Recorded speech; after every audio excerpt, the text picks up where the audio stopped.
Kami naikkan ke hadapan-Mu pada siang hari ini dalam ibadah yang suci dan kudus ini.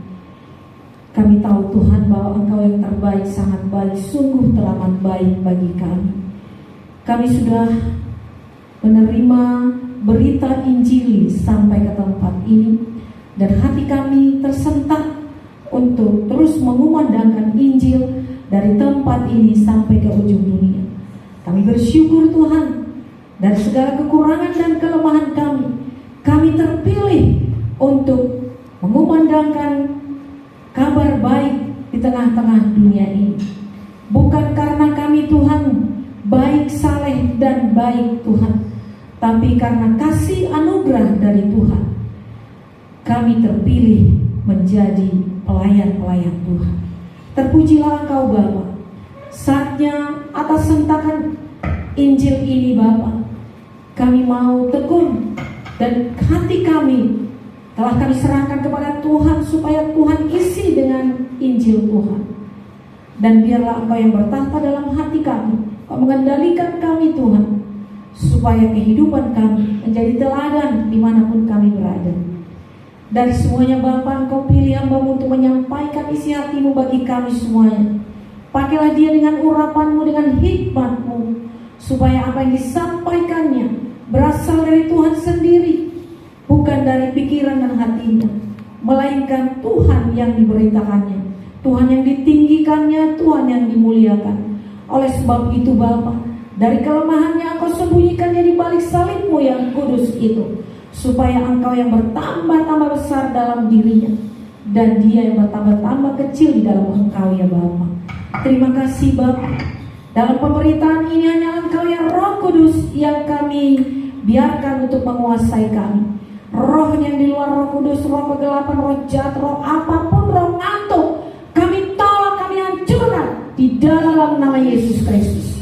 Terima kasih Bapa, berfirmanlah Engkau, sebab kami sudah siap untuk mendengarkannya. Di dalam nama Tuhan Yesus Kristus. Amin.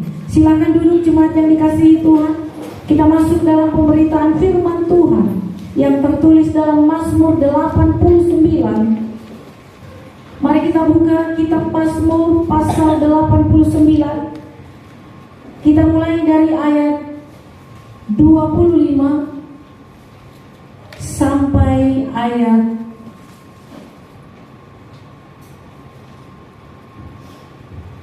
37. Mari kita 38. Kita baca kembali secara responsoria. Saya akan membaca ayat 25. Jemaat yang dikasihi Kristus ayat 26. Demikian kita bersaut-sautan sampai di ayat 38. Saya akan mulai. Demikian firman Tuhan. Kesetiaanku dan kasihku menyertai dia, dan oleh karena namaku tanduknya akan meninggi. Aku akan membuat tangannya menguasai laut, dan tangan-tangannya melintasi maksimal. Dia pun akan berseru kepadaku, Bapakku Engkau, Allahku dan gunung batu keselamatanku. Aku juga akan mengangkat dia menjadi anak-anak, yang dari mana di antara. Aku akan memelihara kasih setiaku bagi dia untuk selama-lamanya, dan perjanjianku teguh bagi dia. Aku juga akan membanyak anak-anaknya sampai selama-lamanya. Jika anak-anaknya meninggalkan Tauratku, dan mereka tidak hidup menurut hukumku,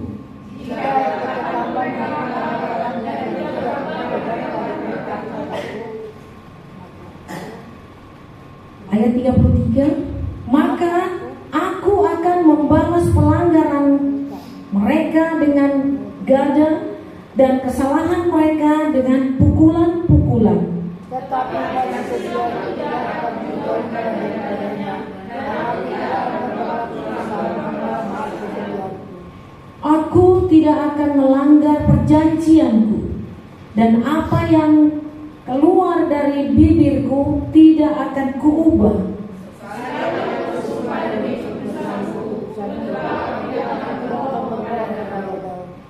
Anak cucunya ada untuk selama-lamanya, dan tahtanya seperti matahari di depan mataku. Mari bersama-sama. Seperti bulan yang ada selama-lamanya, suatu saksi yang setia di awan-awan.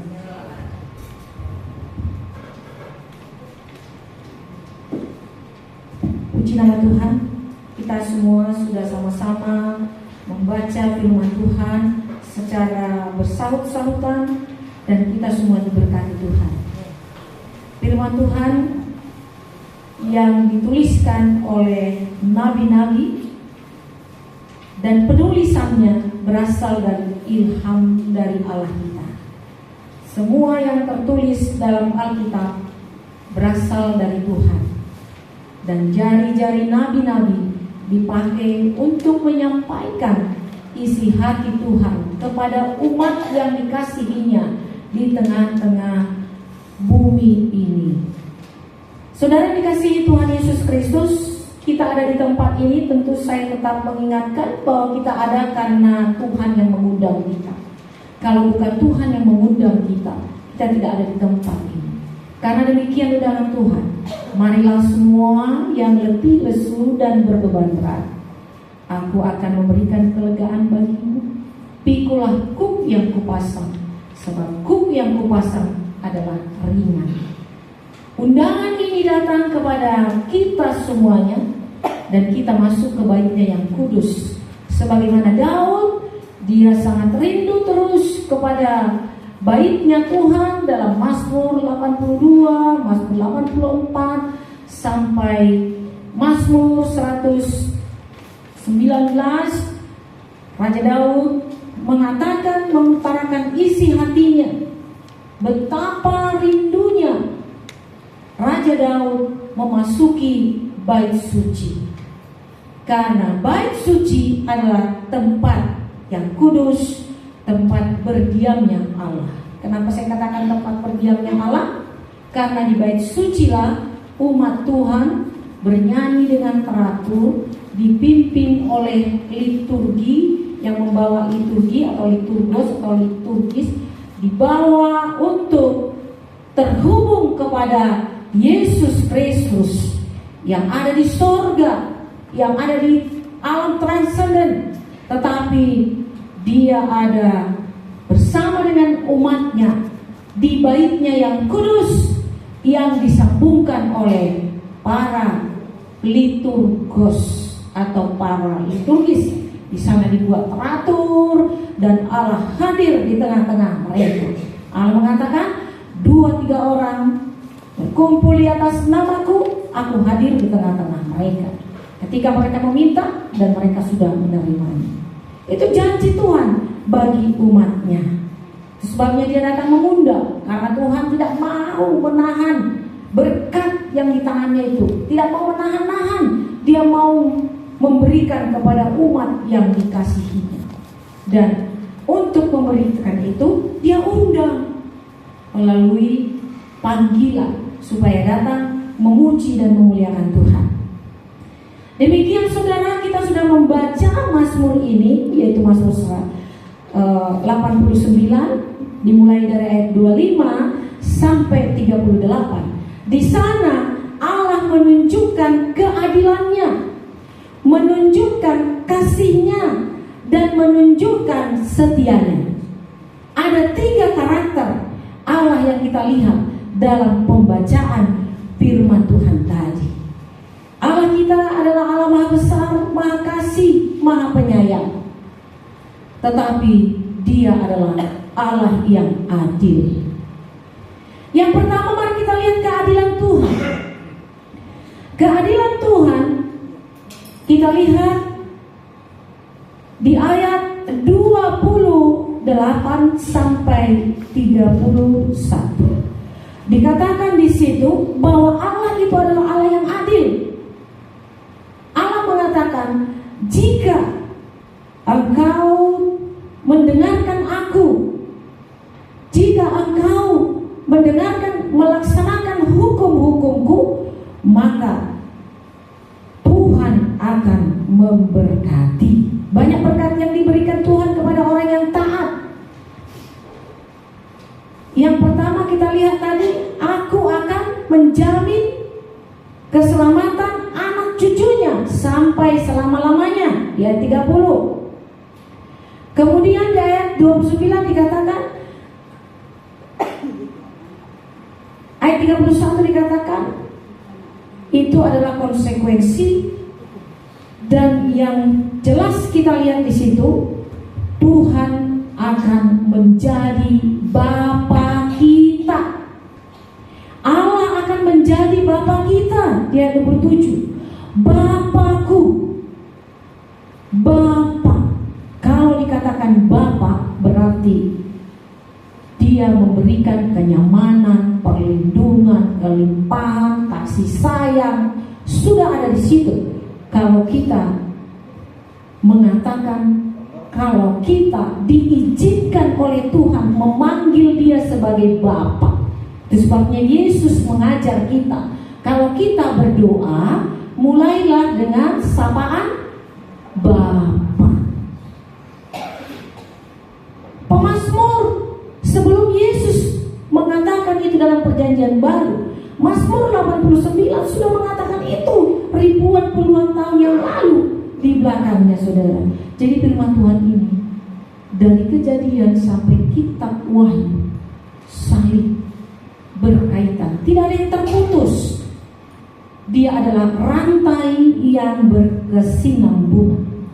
Jadi keadilan Tuhan, jika engkau taat, jika engkau tidak melanggar ketetapan hukum-hukumku, aku akan memelihara engkau. Engkau akan memanggilku Bapa. Aku akan menjaga anak cucumu sampai selama-lamanya.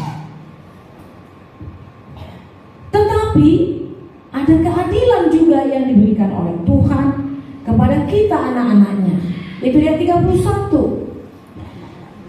Jika anak-anaknya meninggalkan Tauratku, jika anak-anak kita, jika saya meninggalkan Taurat Tuhan, tidak berpegang kepada perintah-perintah Allah, maka Allah akan membalas pelanggaran itu dengan gada, ataupun membalas kesalahan itu dengan pukulan.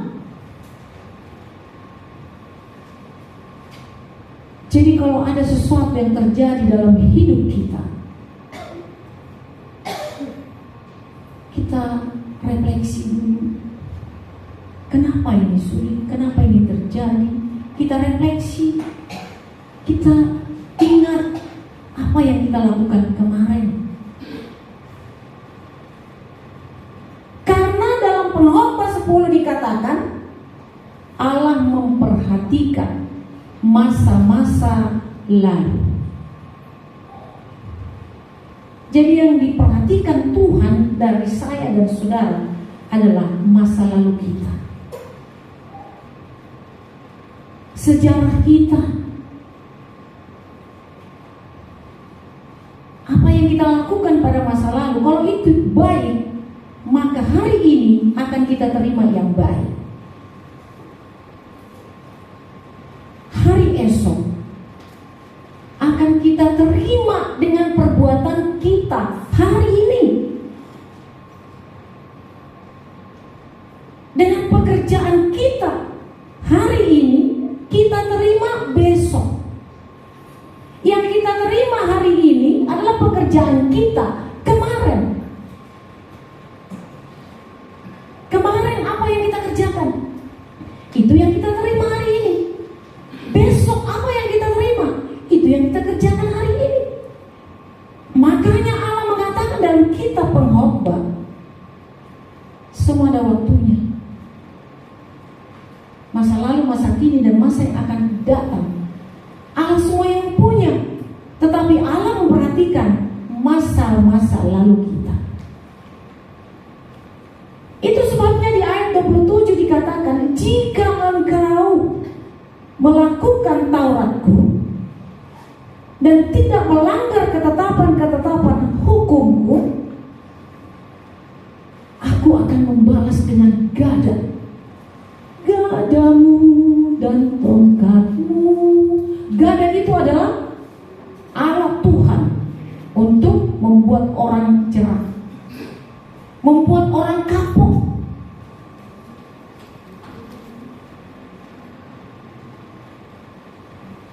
dan memukul engkau dengan kesalahan-kesalahan. Itu sebabnya dikatakan di Galatia 6 ayat 7, jangan sesat. Allah tidak akan membiarkan dirinya dipermainkan, karena apa yang ditabur itulah yang kita tuai. Jadi jangan bermain-main. Allah itu kan maha pengasih. Betul, Allah maha pengasih. Dalam perjanjian lama dikatakan mata ganti mata, tangan ganti tangan. Mana yang bersalah itu yang dibuang ke laut. Itu dalam perjanjian lama, sesuai dengan hukum yang berlaku pada zaman itu.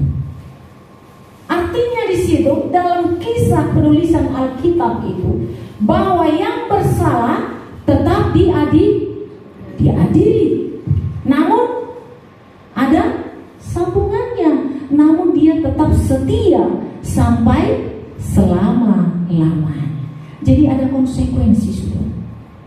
Maka kita harus terus membiasakan diri kita sesuai dengan Taurat, sesuai dengan ketetapan-ketetapan hukum Tuhan. Susah. Zaman ini kan zaman Yesus, pendeta. Yesus kan menyempurnakan Taurat dan ketetapan-ketetapan hukum itu dengan kasih yang sempurna. Betul. Dengan kasih yang sempurna, tetapi bukan untuk dipermainkan, bukan untuk dipermainkan. Coba kita lihat Sakeus. Ketika Yesus datang di kerumunan orang banyak, karena dia pendek, maka dia tidak bisa melihat Yesus. Dia sudah dengar kabar berita dari Yesus, maka dia terkesan dengan sosok yang dia dengar, Yesus. Maka ketika dia dengar Yesus datang, banyak orang.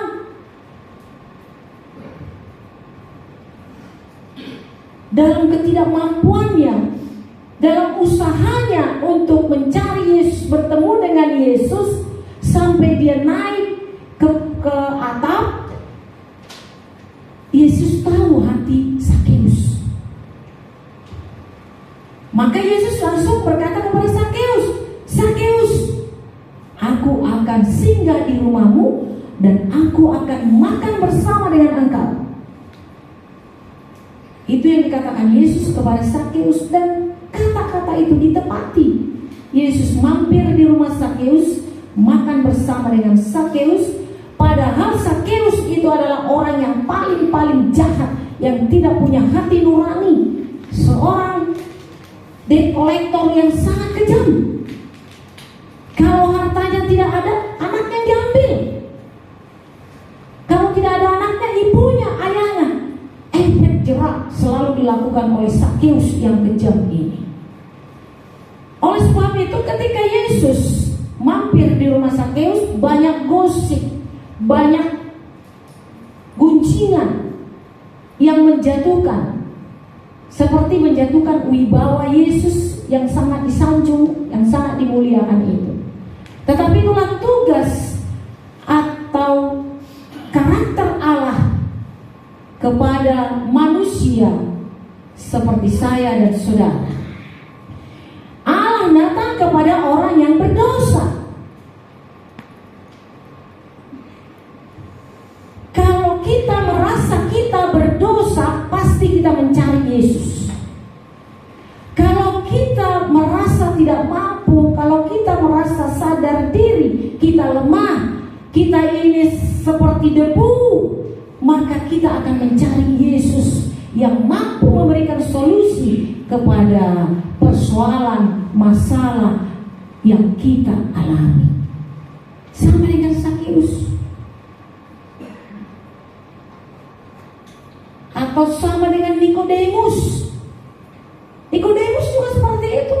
Tengah malam dia mencari Yesus supaya orang tidak melihat, tapi lain konteks.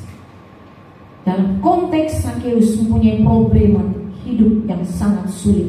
Memang duitnya banyak, tetapi hati nuraninya bertentangan dengan pekerjaan. Nah, ini yang dilihat Yesus. Sebabnya Yesus mampir dan makan bersama dengan Sakeus. Apa kata Sakeus? Aku akan mengembalikan segala apa yang kuperas dari orang-orang lain. Aku akan mengembalikan 3 kali, 4 kali lipat. Dan saya tidak kembali lagi ke jalan itu. Nah, inilah yang diinginkan Yesus kepada saya dan saudara. Ketika kita tahu kita berdosa, kita bersalah, kita lemah, kita mencari Yesus dan kita katakan apa yang ada di dalam hati kita dan tidak mengulangi lagi. Jangan datang terus, tetapi ada terus di jalan yang salah. Ini yang sangat dibenci oleh Yesus. Lama-lama engkau akan dikeraskan oleh Tuhan. Sudah tahu kebenaran, tetapi tetap bercokol di dalam kesalahan-kesalahan. Coba kita lihat lagi perempuan jalan yang dilempari oleh Farisi. Kalau tidak ada Yesus, dia akan mati.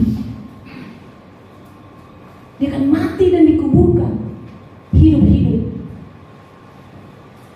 Apa kata perempuan itu? Aku akan melayani engkau. Dan tidak kembali lagi ke jalan yang salah. Karena dia seorang perempuan yang jalan, mencari makan dengan menjual diri. Ini adalah kekejian di mata Tuhan. Nah, ini keadilan Allah itu. Kita lihat lagi perempuan Samaria yang tengah hari bolong di sumur yang berjumpa dengan Yesus. Dia seorang poliandri. Poliandri, tahu saudara, banyak suaminya. Ketika dia lihat Yesus, dia berlari-lari, bersaksi kepada orang-orang kota, mengabarkan, aku telah bertemu dengan Yesus. Ini yang dimaui Yesus dari kita. Dia mengampuni, tetapi dia harus menerima konsekuensi dari kesalahan itu dan tidak kembali lagi ke kubangan yang salah. Itulah keadilan Allah, saudara dikasihi Tuhan Yesus Kristus. Jadi kalau kita bersalah, kita datang minta ampun, dan Tuhan akan mengampuni kita, mengangkat kita, menyayangi kita, dan masuk di dalam pengendalian Tuhan. Kalau kita dengar dukun itu, kalau kita pergi ke dukun pakai duit,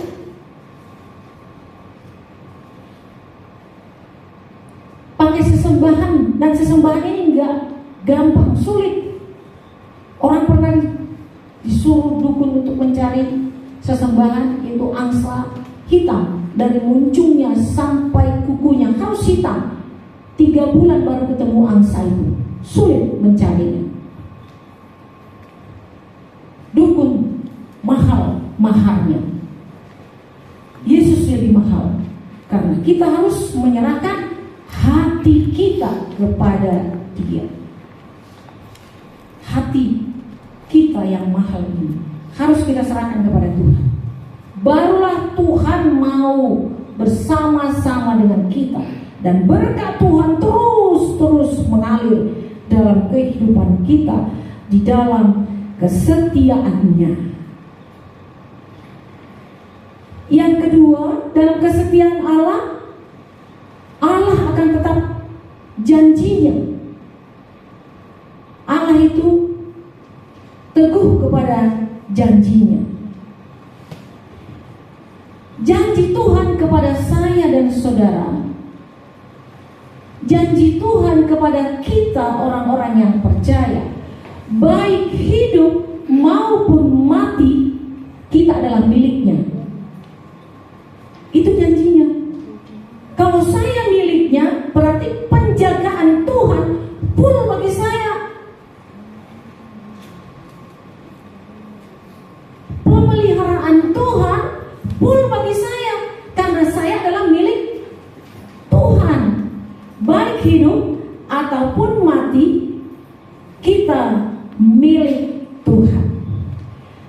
Maka kalau kita ini hidup, maka hiduplah kita untuk Tuhan. Dan kalau kita mati juga untuk Tuhan. Artinya, ketika kita ada di dunia ini, Tuhanlah yang memiliki kita. Dan setelah kita juga meninggalkan dunia ini, Tuhan juga menjamin keselamatan kita. Amin. Roma 14 ayat 8. Masih saudara takut? Masih ada khawatir? Amin. Jangan khawatir. Coba bayangkan kepada saudara semuanya. Saudara, kepemilikannya apa? Coba jawab dalam hatinya. Kepemilikannya apa? Saudara jawab, anak. Anak. Bagaimana pemeliharaanmu kepada anakmu mulai dia lahir sampai dia besar? Apakah saudara memeliharanya, melindunginya, dan menjaganya baik-baik? Demikian juga Tuhan kepada kita semuanya. Di bumi ini, sewaktu kita diberi kesempatan bernapas, maka hiduplah kita untuk Tuhan. Ada dikatakan makan untuk hidup atau hidup untuk makan. Gimana itu? Yang mana yang benar? Makan untuk hidup atau hidup untuk makan? Yang mana saudara pilih? Hidup untuk makan. Jadi kalau kita hidup, makan aja semuanya. Yang ada apa? Penyakit. Tetapi kalau makan untuk hidup, berarti kita mengambil tenaga supaya kita bisa bekerja. Jadi yang benar, makan untuk hidup. Jadi hidup untuk Tuhan atau hidup untuk Kristus, untuk Tuhan. Bagaimana? Kita hidup untuk Tuhan. Mati pun untuk Tuhan. Mati pun untuk Tuhan. Jadi gak ada lagi takut. Luar biasa firman-Nya ya. Iya. Roma 14 ayat 8. Itulah kesetiaan Tuhan bagi saya dan saudara. Ketika kita hidup dijamin, dan ketika kita sudah meninggalkan dunia ini, saya tidak katakan mati, tetapi kalau kita sudah meninggalkan dunia ini, kita dijamin masuk surga. Ini kita belum meninggalkan dunia ini kan? Masih betah di dunia ini kan? Masih betah? Masih betah, saya juga masih betah. Kita masih betah di dunia ini. Nah, karena kita betah di dunia ini, Tuhan dengarkan. Oh iya, nanti saya kasih kesempatan ini oksigen yang bagus untukmu. Tetapi hiduplah kau untuk Tuhan. Hidup untuk Tuhan berarti yang utama adalah Tuhan. Gimana yang utama untuk Tuhan? Kalau kau seorang ibu rumah tangga, perhatikan rumah tanggamu baik-baik. Perhatikan keuanganmu baik-baik. Kalau engkau bapak rumah tangga, perhatikan istrimu baik-baik. Jangan biarkan istrimu berfoto-foto sendiri-sendiri di Facebook, ntar diambil orang. Kalau mau foto di Facebook masih ada suami istri, ikut suaminya di foto. Tapi kalau sudah janda nggak apa-apa, sendiri di foto. Cepat laku. Nah itu iklan sedikit. Kemudian yang terakhir saudara, kita lihat kasih. Allah itu tadi pertama apa? Adil, setia, dan kasih. Allah itu adalah kasih. Kalau orang mencari di mana itu Allah, ketika ada kasih, di situ ada Tuhan. Tetapi bukan kasih mengusung ya. Kasih saling menguatkan, saling memberi. situ ada saling. Allah itu adalah kasih. Kita selalu ingat itu ayat yang sudah familiar, Yohanes 3:16. Karena begitu besar kasih Allah akan dunia ini, sehingga Ia mengaruniakan anaknya yang tunggal, supaya setiap orang yang percaya kepadanya tidak binasa. Saudara masih takut? Hidup atau mati, kita tidak akan binasa. Walau 1000 orang rebah di sisimu, tetapi kita hanya sebagai penonton. Amin. Jangan takut. Jadi kalau ada masalah jangan mundur, maju. Karena kita ada kekuatan yang luar biasa, yaitu Tuhan Yesus. Amin. Kasih. Yesus itu adalah kasih. Allah kita adalah kasih.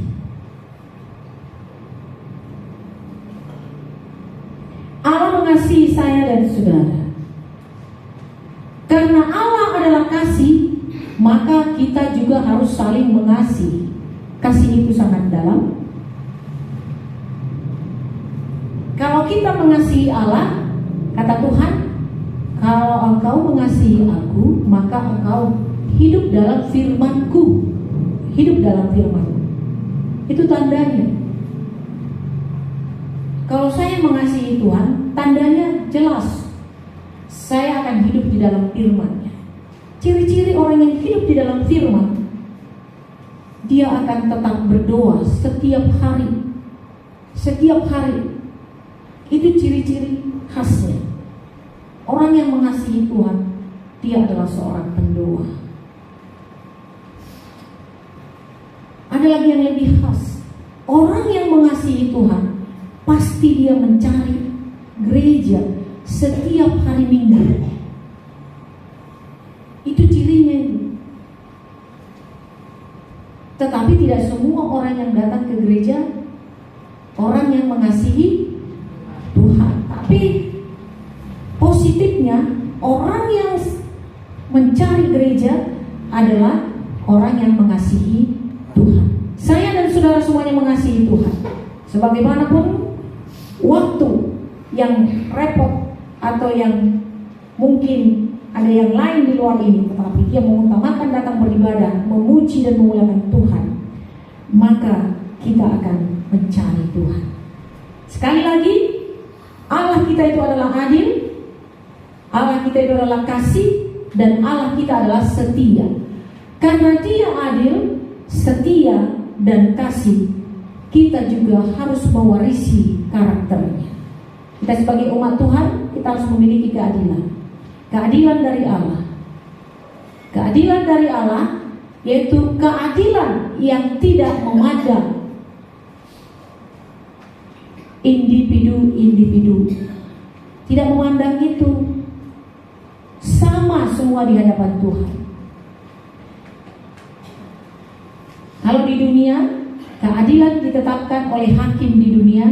Dia memutuskan siapa yang bersalah dan siapa yang benar, tanpa memandang apakah dia dari golongan kaya, miskin, golongan menengah.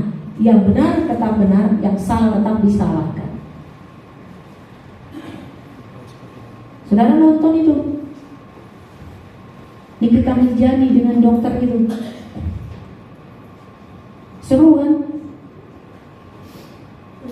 Yang memutuskan itu nanti siapa? Yang bersalah atau tidak bersalah, saya memutuskan itu. Hakim. Itulah hakim di dunia. Kita tidak tahu timbangannya, karena timbangan hakim di dunia bagaimana? Begini atau begini? Miring sebelah. Gitu. Jadi tidak seperti hakim kita, Yesus Kristus. Kalau Yesus, kalau salah, ada konsekuensi. Gada akan memukul dia. Konsekuensi ada. Karena di Galatia 6 dikatakan, jangan sesat, Allah tidak bisa apa yang kamu tuai, apa yang kamu tabur, Itu yang kamu tuai. Jadi kalau ada orang yang mau pelintir-pelintir kita, diceritain terbalik-terbalik, biarkan aja. Lebih dahsyat dari Allah yang menegur dia. Gadanya Allah ada, tongkatnya Allah ada. Kita hanya mendoakan dia, dan kita akan tersenyum melihat hasilnya. Bertahan terus dalam kebenaran firman Tuhan. Amin. Puji Tuhan, demikian firman Tuhan yang bisa saya sampaikan. Sekali lagi, kita tetap ingat bahwa firman Tuhan adalah ya dan amin. Kita bangkit berdiri. Apapun masalahmu, apapun persoalanmu, ingatlah bahwa Allah sanggup menyelesaikannya bagi saya dan saudara. Karena Allah kita itu adalah El Shaddai. El Shaddai adalah Allah yang menjaga kita. Karena kita adalah miliknya, mari kita bangkit berdiri. Kita agungkan Allah kita, Allah El Shaddai, yang memiliki kita, yang menjaga kita, yang pelihara kita, yang hibur kita, dan Allah yang memberkati kita. Kita nyanyikan. Mari kita tetap jaga hubungan kita dengan Tuhan.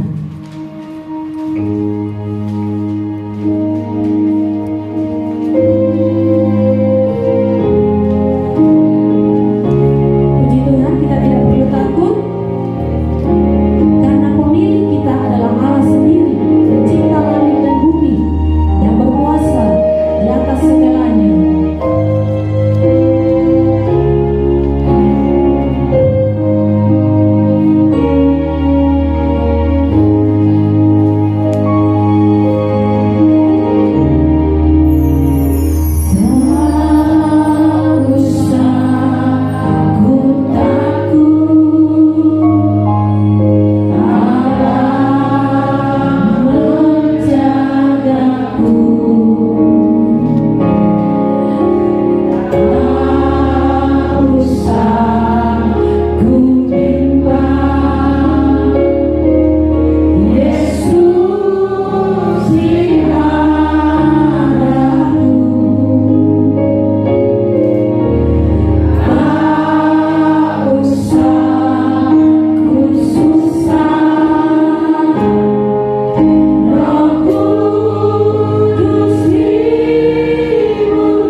bersedih, Kau yang hibur kami. Segala sesuatunya yang kami perlukan, Engkau yang sediakan bagi kami. Segala apa yang kami pikirkan, apa yang kami rencanakan, Engkau yang memberkati. Allah kami maha besar, maha kuasa. Terima kasih kami sudah mendengarkan Engkau. Engkau adalah Allah yang adil, setia, maha kasih. Di dalamnya kami mengenal Engkau, Yesus Kristus, Juru Selamat kami. Amin. Silakan duduk jemaat yang dikasihi Tuhan. Kita masuk dalam rangkaian ibadah selanjutnya.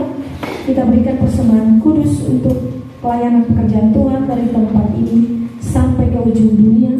Kantong persembahan dijalankan. Kita nyanyikan kirim jemaat nomor 439 ayat 1 dan 4.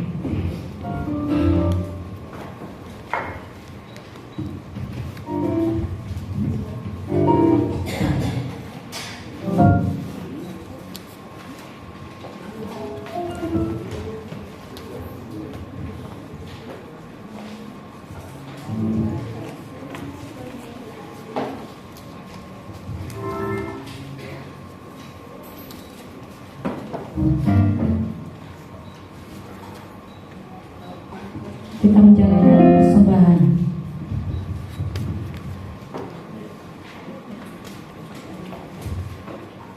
Bila topan keras melanda hidupku, bila putus asa dan letih lesu, berkat Tuhan satu-satu hiduplah.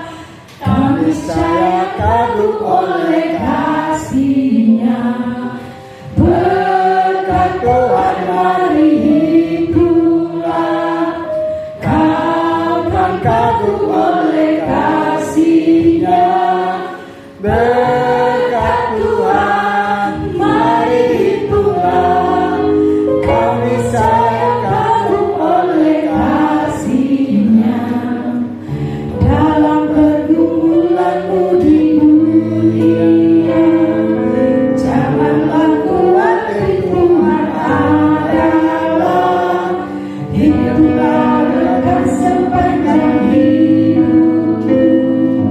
Yakinlah malaikat menyertai-Mu. Berkat Tuhan mari hiduplah. Kau kan kagum oleh kasih-Nya. Berkat Tuhan mari hiduplah. Kami saya kagum oleh kasih-Nya. Kembalikan satu. Bila topan keras melanda hidupku, bila putus asa dan letih lesu, berkat Tuhan satu-satu hiduplah. Kau niscaya kagum oleh kasih-Nya. Berkat Tuhan mari hiduplah. Kau kan kagum oleh kasih-Nya. Berkat Tuhan mari hiduplah. Kau niscaya kagum oleh kasih. Kita sudah tiba di penghujung ibadah ini. Berdiri, kita nyanyikan bersama-sama pujian ini.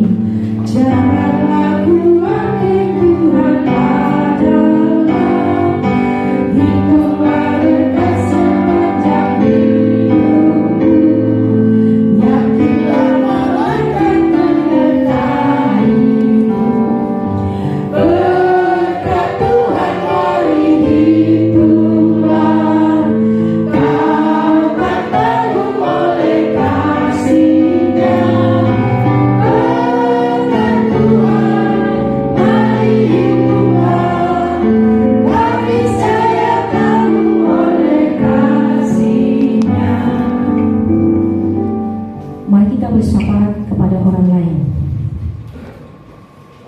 Bapa kami yang baik, Maha Pengasih dan Maha Penyayang, kami yang sudah menerima berkat yang berlimpah-limpah dari Tuhan, kami mau bersyafaat secara bersama-sama untuk orang lain. Bapak, kami mau bersyafaat untuk Presiden kami, Prabowo, Gibran, atau dari tingkat Presiden sampai ke tingkat RT. Kami doakan mereka semuanya Tuhan, supaya mereka menjalankan tugasnya dengan baik, sesuai dengan amanah dari Tuhan. Biarlah mereka Tuhan juga menjalankan undang-undang dengan teguh dan takut akan Tuhan. Tuhan, semua yang mereka laksanakan, biarlah mereka menerima upah dari Tuhan saja. Dan kami Tuhan mohon supaya mereka sanggup untuk mendatangkan keadilan kesejahteraan bagi seluruh warga negara Indonesia. Kami juga berdoa untuk lembaga-lembaga yang lain, baik lembaga keuangan, lembaga apapun yang ada di negara kami ini, semuanya Tuhan tahu dan Tuhan yang mengendalikannya. Karena jika bukan Tuhan yang mengendalikan negara kami ini, sia-sialah negara kami ini berdiri di bumi ini. Kami percaya bahwa negara kami ini akan tercipta menjadi suatu negara yang besar dan banyak sumber daya manusia yang luar biasa yang ditemukan untuk mengubah dunia ini menjadi dunia yang Tuhan sukai dan berkenan di hati Tuhan. Terlebih dari gereja Tuhan di tempat ini, Presbyterian Pulau Badung, kami mau Tuhan juga Tuhan nyatakan mujizat di tempat ini. Dari tempat ini keluar sumber daya manusia yang luar biasa dan terdengar sampai kepada 8 penjuru mata angin. Dan semua jemaatnya Tuhan mengenal. Bahkan yang pernah datang ke tempat ini dan tidak kembali lagi Tuhan mengenal. Kami doakan semuanya supaya mereka Tuhan berkati. Dan ketika mereka berdoa Tuhan, memanggil berseru-seru kepada Tuhan atas segala masalah pencobaan yang mereka alami, Tuhan yang menjawab dan Tuhan yang mengeluarkan mereka dari segala persoalan dan pergumulan-pergumulan hidupnya. Kami terus berdoa bagi anak-anak mereka Tuhan, supaya anak-anak mereka juga Tuhan menghormati kedua orang tuanya, dan istri taat kepada suami, suami mengasihi istri. Inilah yang kami doakan Tuhan dari gereja di tempat ini, supaya gereja ini Tuhan berkenan di hadapan Tuhan. Pemberitaan Injil dari tempat ini biarlah mengalir sampai kemana saja Tuhan, ke tempat yang rendah. Karena firman ini seperti air mengalir, mencari tempat-tempat yang rendah, mencari hati manusia yang rendah. Maka biarlah Tuhan dari tempat ini mengalirkan air kehidupan kepada jemaat-jemaat yang merendahkan hati di hadapan Tuhan, supaya penuh dan penuhlah mereka untuk terus memuji dan memuliakan Tuhan. Kami berdoa ya Tuhan untuk saudara kami yang tubuhnya lemah, bahkan tidur karena tidak mampu bangkit, bangun. Tuhan tidak mustahil bagimu. Kami doakan mereka ya Bapa, supaya mereka bangkit karena mujizat-Mu masih ada. Kalau Engkau melakukannya ribuan tahun yang lalu, kapanpun Tuhan, sampai langit runtuh, sampai dunia ini berlalu, mujizat-Mu tidak pernah berlalu. Kami berdoa Tuhan, nyatakan mujizat-Mu bagi orang sakit yang berhubungan dengan kami, dengan jemaat-Mu di tempat ini. Sembuhkan mereka semuanya. Dan bagi saudara kami Tuhan yang bersedih atau belum mampu melupakan mereka-mereka yang ditinggalkan kekasihnya, Tuhan, kami doakan mereka supaya mereka terhibur dan Roh Kudus yang membalut hatinya dan menyadarkan bahwa hidup ataupun mati kami adalah milik Tuhan. Kalau kami masih ada waktu di dunia ini ya Tuhan, biarlah waktu kami gunakan untuk Tuhan. Dan jika kami mati, biarlah kami mati untuk Tuhan. Karena Tuhan yang menyelamatkan kami, yang menyediakan bagi kami kehidupan yang kekal. Demikian juga bagi saudara kami yang ditinggalkan oleh para kekasih, yang sampai pada saat ini mereka belum mampu untuk melupakannya. Tuhan tolong hiburkan mereka, dan mereka menerima sukacita dari Allah.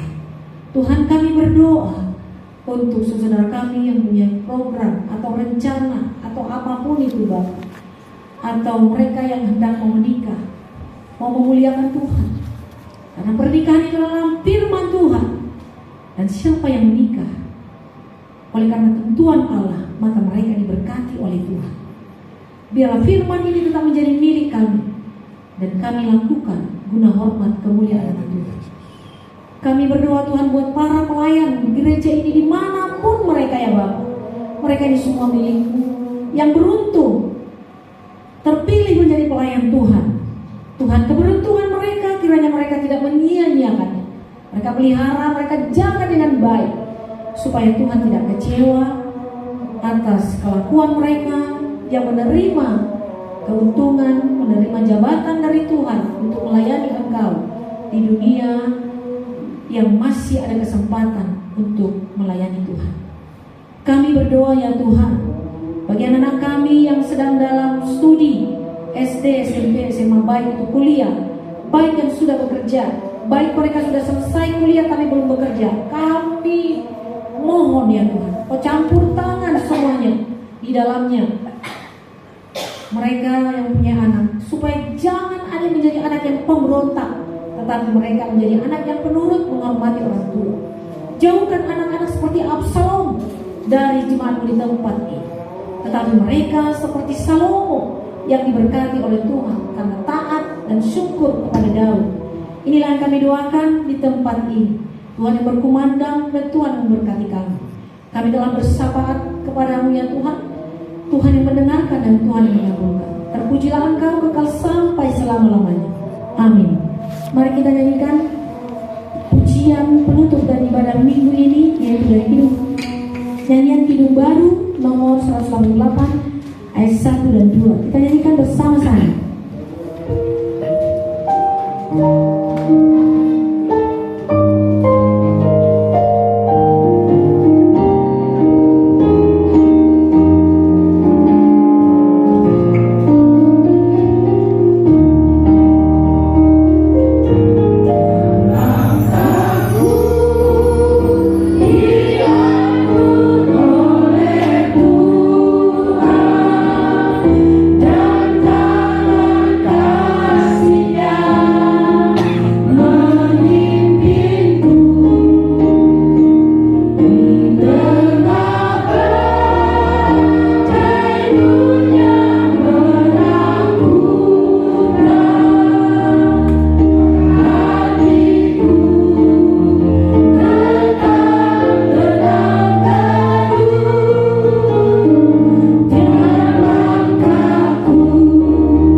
dikuduskanlah namamu, datanglah kerajaanmu, jadilah kehendak-Mu di bumi seperti di surga.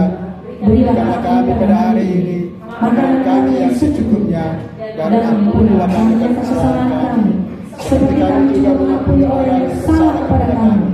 dan janganlah membawa kami dalam pencobaan, tetapi lepaskanlah kami daripada yang jahat. Karena Engkau punya kerajaan dan kuasa dan kemuliaan sampai selama-lamanya. Amin. Pulanglah, bawalah damai sejahtera, keadilan, kesetiaan, dan kasih kepada sesamamu. Tuhan memberkati engkau. Terimalah berkatnya. Tuhan memberkati engkau. Tuhan melindungi engkau. Tuhan menyinari engkau dengan wajah dan diberikan kepadamu kasih karunia.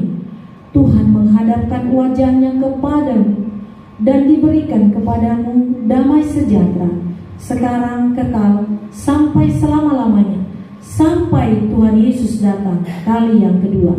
Amin.